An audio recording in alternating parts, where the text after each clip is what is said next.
자, 두 번째 비유에 대한 이야기를 하고 있습니다. 포도원 비유에 의해서 두 번째 비유하고 있는 것은 오늘 본문에 기록된 혼인잔치 비유이기도 합니다. 그러면 앞부분의 비유하고 뒷부분의 비유의 차이점들을 여러분 잘 기억하시면서 앞부분의 비유 또한 오늘 본문에 기록되어 있는 것처럼 혼인잔치는 마치 천국에 대한 비유를 이야기를 하고 있습니다. 이 천국에 대한 것들로 이야기하고 있다면 앞부분은 어떤 개념일까요? 사실은 앞부분에 있는 우리의 포도원의 농부의 비유나 아니면 이 혼인잔치의 비유도 사실은 같은 개념으로 이해하시는 것이 본문을 해석할 때 틀림없는 해석일 것입니다. 왜냐하면 이 천국의 개념을 우리가 생각할 때에 죽고 난 이후의 세계로 생각하지만 여기서 이야기하고 있는 이 하나님의 나라, 이 천국의 개념은 이스라엘 백성들이 개념 2000년 전에 생각했었을 때 그들은 죽은 사후의 세계로 온 것이 아니라 오랫동안 이 사람들에게 있어서는 이방인들에 의해서 주권을 빼앗겼고 그로 인하여 그들은 여전히 이방 민족들이 그들 나라를 지배하였기에 자신들이 꿈꾸고 있고 소망하고 있고 또 메시아에 대한 기대를 하고 있는 것은 옛날 다윗의 시대처럼 아니면 모세의 시대처럼 하나님의 다스리는 나라, 하나님이 통치하는 나라, 하나님이 이 땅을 온전히 정말 주권 안에서 있는 그러한 나라를 꿈꾸고 있던 것 또한 사실이기도 합니다. 그러한 개념으로 그들을 이해하였기에 본문은 사실 그 개념으로 이해하시는 것이 좀 더 본문을 이해하는 데 도움이 될 것입니다. 그래서 앞부분에 살펴보았던 것처럼 43절에 21장 43절에 그러나 내가 너에게 이루느니 하나님의 나라를 라고 얘기하는 그 하나님의 나라라는 이 개념과 그 다음에 또한 여기서 이야기하고 있는 이 천국의 개념을 같은 개념으로 이해하셔도 큰 무리 없는 해석일 것입니다. 자, 아무튼 이러한 가운데서 바로 오늘 우리가 이야기하고 있는 것처럼 예수 그리스도를 믿는다는 것은 예수 그리스도를 맞이한다는 것은 마치 하나님의 나라를 다스리는 것을 무엇과 비교할 수 있느냐? 천국의 혼인잔치와 비교해서 이야기를 하고 있습니다. 그렇듯 예수 그리스도를 믿는다는 것은 내가 하나님을 믿는다는 것은 내가 그리스도의 자녀가 된다는 것은 어떤 것이냐면 우울하고 슬프거나 괴로운 것이 아니라 진정 마치 결혼을 앞둔 신랑과 신부와 같은 그리고 하객과 같은 축제와 기쁨과 즐거움에 넘치는 것이 하나님의 나라를 다스림을 받는 자들이 가지고 있는 특징이라는 것을 항상 잊지 마시기를 바랍니다. 그러기에 예수 믿는다는 사람, 예수 그리스도를 통해서 거듭난 믿음의 자녀들은 어찌 보면 적당히 미친 사람과 비슷하다는 이유가 바로 여기에 있는 것입니다. 왜요? 어떤 환경 속에서는 분명히 그 사람에게는 고통이고 슬픔이고 아픔이지만 정말로 철이 없는 사람처럼 아니 정신이 약간 나간 사람처럼 기쁨이 넘친다는 것이겠죠. 즐거움이 넘친다는 것이겠죠. 기쁨과 즐거움뿐만 아니라 행복이 가득한 것들로 바뀌어지는 것입니다. 그렇기 때문에 어찌 보면 그 많은 비유 중에서 왜 굳이 혼인잔치의 비유를 이야기하고 있으며 예수님의 첫 번째 표적을 가나의 혼인잔치에서 이야기할 수 있었던 이유는 바로 예수 그리스도와 함께하는 우리들의 삶이 이와 같이 기쁨이 넘치는 삶이라는 것 또한 잊지 마시기를 부탁드립니다. 자, 그런 가운데서 초대받은 자들에 대한 이야기들을 하고 있습니다. 오늘 본문에 기록되어 있는 것처럼 왕의 아들의 결혼을 앞두고 그 마을에 있는 동네에 있는 그 국가에 있는 사람들을 초대합니다.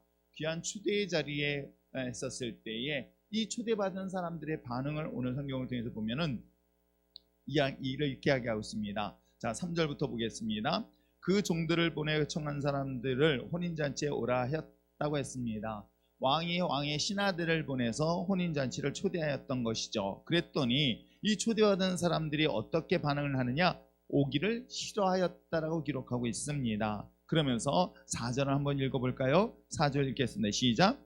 다시 다른 종들을 보내며 이르되 청한 사람들에게 이르기를 내가 오찬을 준비하되 나의 소와 살찐 짐승을 잡고 모든 것을 갖추었으니 혼인잔치에 오셔서 가라 하였더니 오늘 두 번에 다시 한번 종들을 재차보내서 아주 디테일하게 자세하게 설명하고 있습니다. 이번 혼인잔치를 위하여 너희들을 예비한 많은 양식들이 준비되어 있으니 잔치 음식 준비되어 있으니 꼭 참석해달라고 요청을 합니다. 그래야 했더니 그들에 대한 반응은 5절에 이렇게 기록되어 있죠. 그들이 돌아보지도 않고 한 사람은 자기 밭으로 한 사람은 자기 사업하러 갔다라고 설명을 하고 있습니다. 여러분, 참고로 오늘 본문에 기록되어 있는 것처럼 누가 초대를 했습니까? 친구가 초대한 것이 아닙니다. 동네에 있는 사람이 아는 지인이 가족이 초대한 것이 아닙니다. 그 나라의 왕이 초대를 했습니다.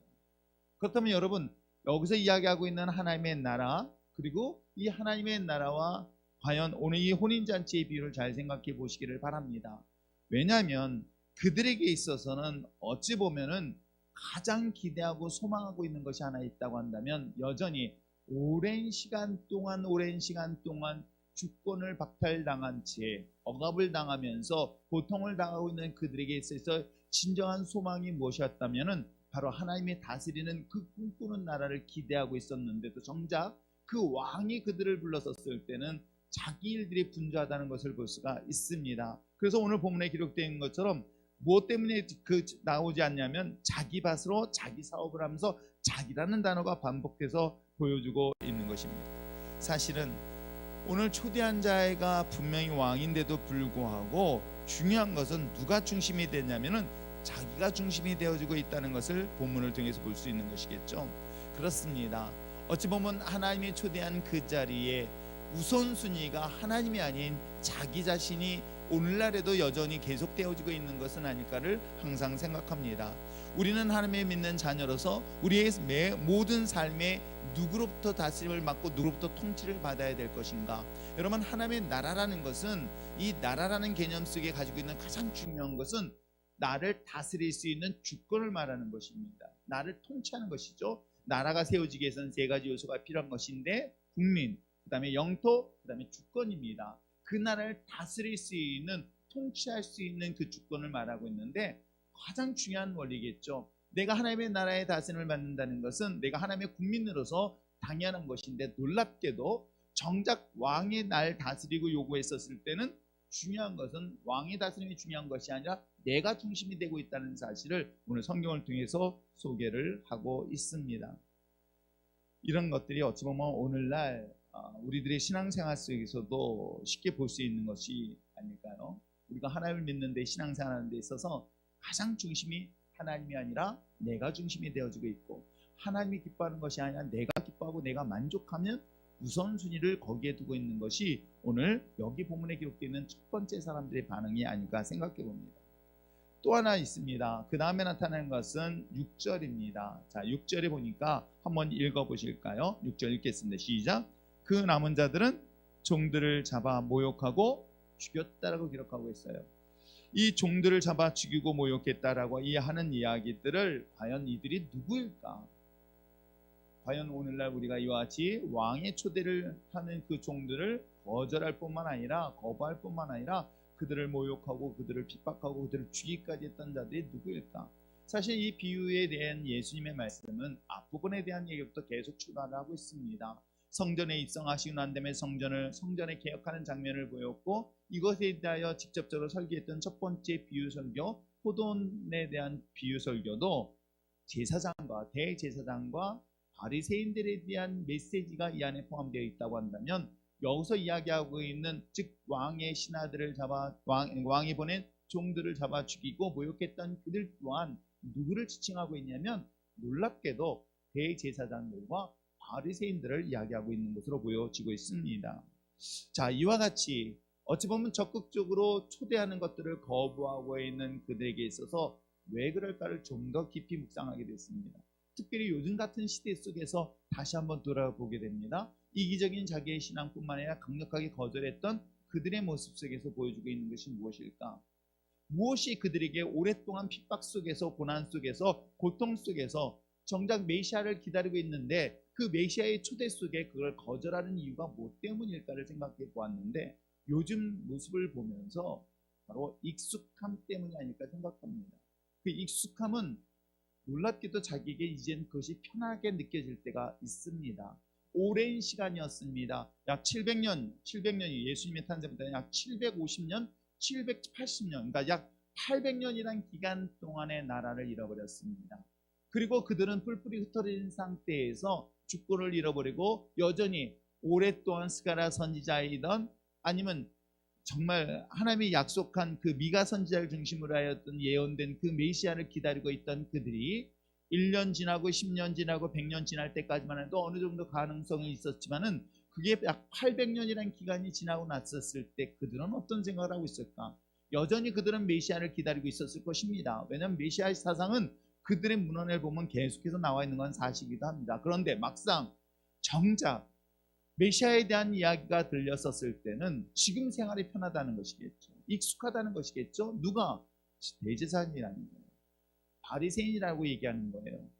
가난한 이웃들, 가난한 자들이 아니라 어찌 보면 그 삶에서, 그 생활 속에서 어느 정도 안정된 삶을 살았던, 즉 주권을 잃어버렸지만, 하나님의 나라의 주권을 잃어버렸지만 그럼에도 불구하고 어느 정도 안정된 삶을 사람들에게 있어서는 이게 그것이 편하다는 것이겠죠. 뭐가? 자신의 주권을 잃어버리고 종의 신분으로 살아가는 것들이 익숙함으로 인해서 다가온 그런 거부감이 오늘 성경을 통해서 우리에게 이야기하고 있는 것은 아닐까요? 물론 우리에게 익숙해지는 것은, 좋은 습관은 익숙해지는 것은 정말 좋습니다. 그러나 하나님과의 관계에서 끊어지는 것에 대한 익숙함은 우리가 또 주의하고 또 주의해야 될 사항은 아닐까요? 어찌 보면 새벽 기도도 마찬가지일 것입니다. 또한 여러 가지 예배도 마찬가지일 것입니다. 어느 순간부터가 새벽 기도가 불편하게 느껴지는 순간 이젠 조금씩 줄여갑니다. 조금씩 줄여가다 보니까 이게 그것이 익숙해져 가는 것이겠죠.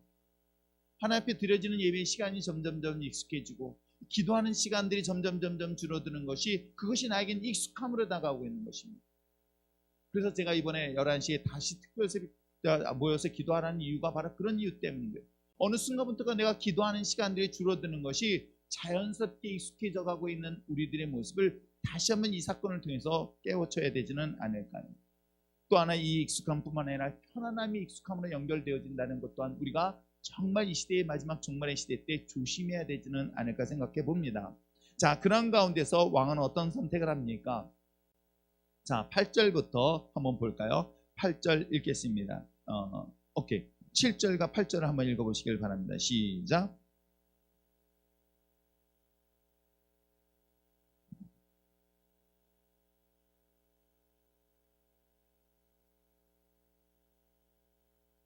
그렇습니다. 그러면서 다른 사람들을 혼인잔치에 청하라고 이야기를 합니다. 여러분, 여기서 이야기하고 있는 예수님의 이 말씀은 사실은 하나님의 심판에 대한, 첫 번째 심판에 대한 얘기를 하고 있어요. 제가 말씀드린 것처럼 예수님의 십자가 죽으심의 사건은 심판의 시작인 거예요. 심판의 시작인 것이고 곧 심판의 끝은 곧 우리들이 마지막 주님의 재림 때입니다. 우리는 지금 심판의 기간 안에 있다고 이해하시면은 아마 큰 무리 없는 해석일 것이고 시대적 상황일 것입니다. 내가 주님의 오신에 대한 심판의 마지막 때에 어떤 것들을 준비하실 것인가를 한 번쯤은 돌아보실 수 있는 시간 되어지는데, 놀랍게도 이 말을 할 때는 이들을 듣는 대제사장이나 서기관들은 분노를 합니다. 이 비유를 통해서 자기를 모욕한다는 것을 알고 예수님을 죽이려는 명분을 쌓습니다. 그런데 사실은 이 본문의 사건은 그로부터 약 40년이 지난 AD 70년에 진짜로 주님의 말씀한 것처럼 예언한 것들은 이루어집니다. 왜요? 예루살렘은 완전 초토화됩니다.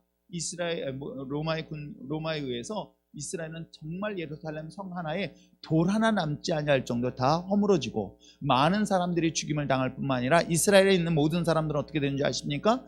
포로로 끌려가서 종으로 팔려갑니다. 그리고 이스라엘은 역사에 사라져버립니다. 그로부터 몇 년 동안요, 1950년에 다시금 이스라엘이 회복되기 전까지는 이스라엘 나라는 역사에서 사라져버려요. 그리고 여러분 알다시피 전 세계적으로 흩어져 이스라엘 사람들은 신분을 그렇게 살게 되어지죠. 그런 심판에 가까운 역사를 예수님이 직접적으로 말씀하신 것이 바로 이 내용이지만 사실은 그들은 그 말을 이해하지 못했을 것입니다. 마찬가지라는 거예요. 이것이 최초의 심판이었다고 한다면 그 심판의 마지막 부분은 똑같이 이루어지고 있다는 것 또한 우리가 주의 깊게 봐야 할 내용이겠죠. 자, 그래서 이와 같이 일어나고 난 다음에 자, 어떤 일이 일어납니까? 드디어 이제 종들이 나가서 길거리 지나는 사람, 선한 자나 악한 자나 모든 길거리 지나는 사람들을 혼인잔치에 가득 채우게 되어지고, 그 가운데 임금이 손님을 보러 왔을 때 예복 입지 아니한 사람에게 질문하죠. 왜 예복을 입지 아니하였느냐? 라고 질문했었을 때 그는 아무런 대답을 하지 못하자 종에게 사환에게 말합니다. 그는 밖에 내어 던지라. 순발을 묶어 어두운 데 밖에 던지라 라고 하면서 슬피 울며 일을 갈게 될 것이다 라고 하고, 마지막에 무서운 얘기를 하죠. 청함받은 사람은 많으나 택함받은 사람은 적다. 그것은 하나님의 나라, 즉 바로 천국에 대한 이야기를 결론적으로 이야기를 하고 있습니다.